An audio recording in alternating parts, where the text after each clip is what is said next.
अस्सलाम वालेकुम नाज़रीन, एक नई वीडियो में खुशामदीद। आज की वीडियो में आपको बताऊंगी कि आप घर में होममेड टॉयलेट क्लीनर किस तरीके से बना सकते हैं, जिसको बनाना इंतहाई आसान है और ये हार्पिक से आपको बहुत सस्ता पड़ता है। इसके साथ आप हार्पिक जैसी कितनी ही बॉटल्स को तैयार कर सकते हैं, लेकिन इसका रिजल्ट हार्पिक से भी ज्यादा अच्छा आपको मिलेगा। कैसे बनाना है आइए जानते हैं।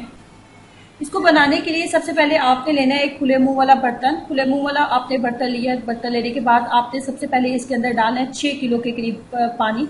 6 किलो पानी की मिकदार का आप हिसाब किस तरीके से लगाएंगे। आपने लेनी है 1.5 लीटर वाली जो पानी की बोतलें मिलती हैं, 1.5 लीटर वाली जो पानी की बोतल होती है वो आप ले लें, और वो 3 अदद आप ले लें। 1.5 लीटर वाली पानी की बोतल आप 3 अदद ले लें, वो आपका 6 किलो पानी बन जाएगा। 6 किलो आपने सबसे पहले पानी लेना होता है।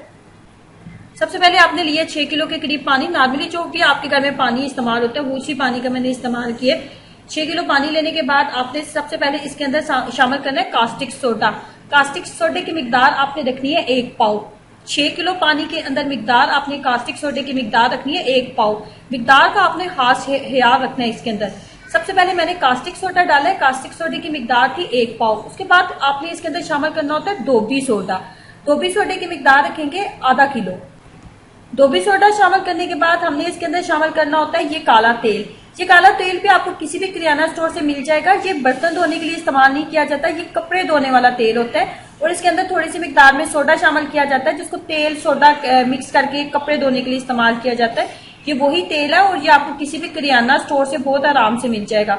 आपने कहना है कि कपड़े धोने वाला जो तेल इस्तेमाल किया जाता है वो आपको काला तेल दे दिया जाए।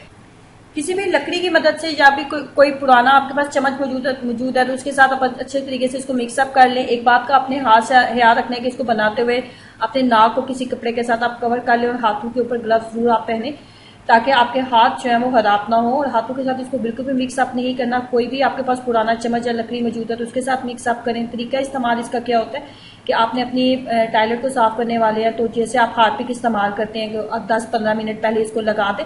बहुत ज्यादा मिकदार में आपने इसको इस्तेमाल नहीं करना। जैसे हार्पिक को बस थोड़ा सा इस्तेमाल किया जाता है, बिल्कुल ये भी थोड़ा सा ही इस्तेमाल होता है। तो आप बाथरूम साफ करने वाले हैं या फिर आप बाथरूम की दीवारें टाइल्स वगैरह साफ करने वाली हैं, किचन में अगर आप इस्तेमाल करना चाहते हैं, हर जगह आप इसका इस्तेमाल कर सकते हैं। बहुत कम मिकदार में हार्पिक की तरह ही इस्तेमाल होता है, लेकिन इसका रिजल्ट जो है हार्पिक से ज्यादा अच्छा आपको मिलता है। जब आपने इसको अच्छे तरीके से मिक्सअप कर लिया तो मिक्सअप करने के बाद इस तरह की प्लास्टिक की बॉटल आप 3 से 4 लें। 5 से 6 जो प्लास्टिक की 1.5 लीटर वाली बॉटल्स होती है वो इसके साथ फिल हो जाती है। 5 से 6 आपने 1.5 लीटर वाली बॉटल्स लेनी है, उसके साथ उसके अंदर इसको फिल करते हैं। बच्चों की पहुंच से आप दूर रखें। बच्चों को ऐसी जगह ना रखें जहां बच्चे इस तक पहुंच सकें।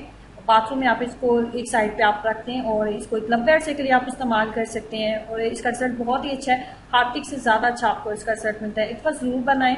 और तमाम ऐसी चीजें जो आपको किसी भी किराना स्टोर से बहुत आराम से मिल जाएंगी और बहुत ही सस्ती सी चीजें हैं। और हार्पिक जैसी आप कितनी ही बॉटल्स इसके साथ बना सकते हैं। हम लोग घर में इस्तेमाल करते हैं, एक अच्छी चीज़ है। मैंने सोचा कि इसके ऊपर एक वीडियो बनानी चाहिए ताकि मेरी तरह बहुत से लोग इससे फ़ायदा हासिल कर सकें। वीडियो अच्छी लगी है तो लाइक करना और शेयर करना और नीचे दिए गए रेड बटन पर क्लिक करना मत भूलें। अल्लाह हाफिज़।